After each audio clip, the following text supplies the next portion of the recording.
Bonjour à vous, je suis actuellement au marché des artistes à Thuir, dans le département des Pyrénées-Orientales, au cours du festival Ultraviolet, en présence de l'artiste A Boy Named Sly. Alors déjà, pourquoi ce blaze? Ça vient d'un morceau de Johnny Cash qui s'appelle A Boy Named Sue. Et en fait, moi j'aime bien ce morceau. Et du coup, comme mon prénom c'est Sylvain, j'ai utilisé mon diminutif à la fin parce que ça me faisait kiffer d'utiliser ce nom-là, quoi. En rapport à Johnny Cash que j'aime bien. Quand est-ce que tu es tombé dans l'art? Alors, tomber dans l'art, c'est un bien grand mot. En fait, moi j'ai toujours, comme j'imagine la plupart des gens qui sont artistes aussi, j'ai toujours crayonné quand j'étais gamin, moi. J'ai commencé par reproduire des dessins de Gottlieb parce que c'était mon kiff quand j'étais gamin. Je n'étais pas forcément un fan de BD, mais j'aimais son trait graphique. Donc j'ai commencé à reproduire des personnages de Gottlieb sur des portes de chambre, des portes de toilette, des trucs voilà, qui me faisaient délirer. Et après, je faisais pas mal de repros, j'aimais peindre des objets, j'aimais peindre sur du casque, j'aimais la matière, les vernis. Donc voilà, j'ai fait pas mal de reproductions avant de trouver des trucs maintenant qui me sont un peu plus personnels et qui me permettent d'avoir un petit peu mon profil à moi, mes idées, mes créas, mon univers quoi, en gros. Quelles sont tes inspirations? Alors mes inspirations, je dirais que dans la couleur c'est le pop art. J'aime bien les couleurs complémentaires, avec du fluo, parce que j'aime bien quand ça pète.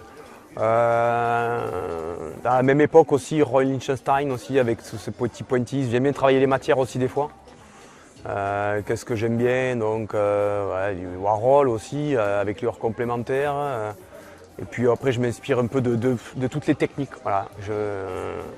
Il y a pas mal de choses qui m'intéressent dans l'art. J'aime le lettrage, j'aime la calligraphie, j'aime le street art, j'aime le noir et blanc. Enfin, il y a des tas de choses que j'aime bien, que je suis susceptible d'utiliser dans des créas ou dans des séries, quoi.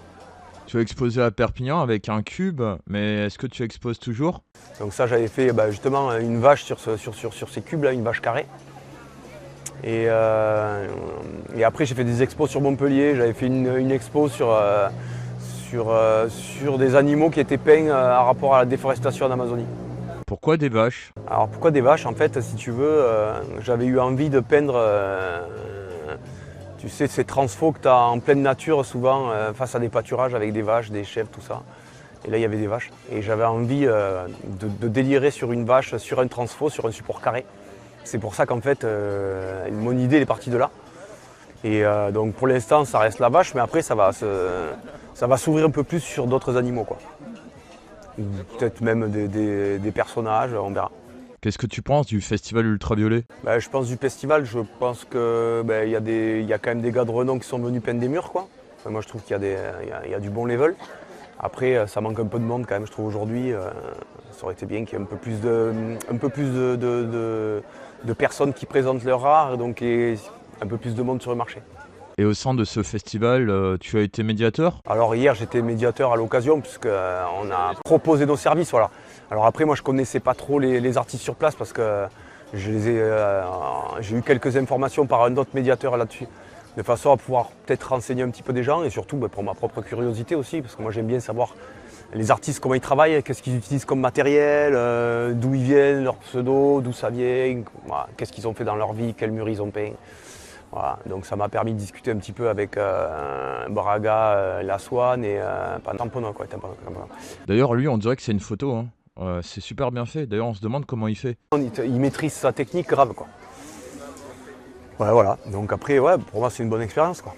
Pour toi, qu'est-ce que l'imaginaire? C'est pouvoir voir avoir des visions sur un objet, sur une situation, sur une émotion. Je dirais que c'est ça. Après, c'est assez vague hein, comme réponse. Et l'imaginaire, ça t'apporte quoi dans ton quotidien? Oui, ça, indéniablement. C'est une chance d'avoir un imaginaire. Mais l'imaginaire, il se construit par des choses que tu as vues quand tu étais plus jeune, je pense. Par des trucs sur lesquels tu as accroché, ton regard s'est accroché, comme si tu l'avais emmagasiné dans un cloud, dans ta tête. Et un jour, tu sors des idées de trucs à un instant T pour faire quelque chose. Et en fait, tu t'aperçois que c'est des choses que tu as déjà vues, mais qui te rappellent quelque chose et que tu peux utiliser. Donc, d'où l'intérêt d'avoir des sources d'inspiration. Je pense que tous les plus grands ont toujours cité des sources d'inspiration. On en aura toujours, même les plus grands artistes.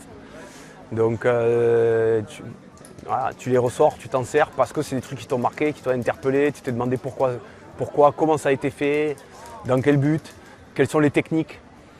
Donc après voilà, si tu veux, ça amène des options supplémentaires dans ton imaginaire. Et qu'est-ce que tu penses de l'IA dans l'art? Je pense que comme aujourd'hui, ça prend une place très importante dans notre société. Dans l'art aussi, c'est nos limites, j'ai envie de dire. Après, on peut s'en servir comme s'en inquiéter.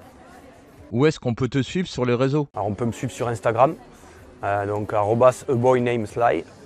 Après, ça va aussi sur un compte Facebook, mais je ne suis pas sur Facebook. J'interagis entre guillemets sur Instagram. Quels sont tes prochains événements, expositions ou projets? Alors mes prochains événements, j'en ai pas de prévu en particulier.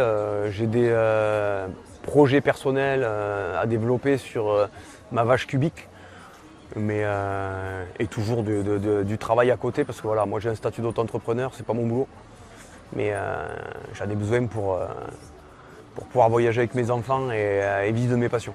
Eh bien, je te remercie d'avoir répondu à mes questions. Merci à toi.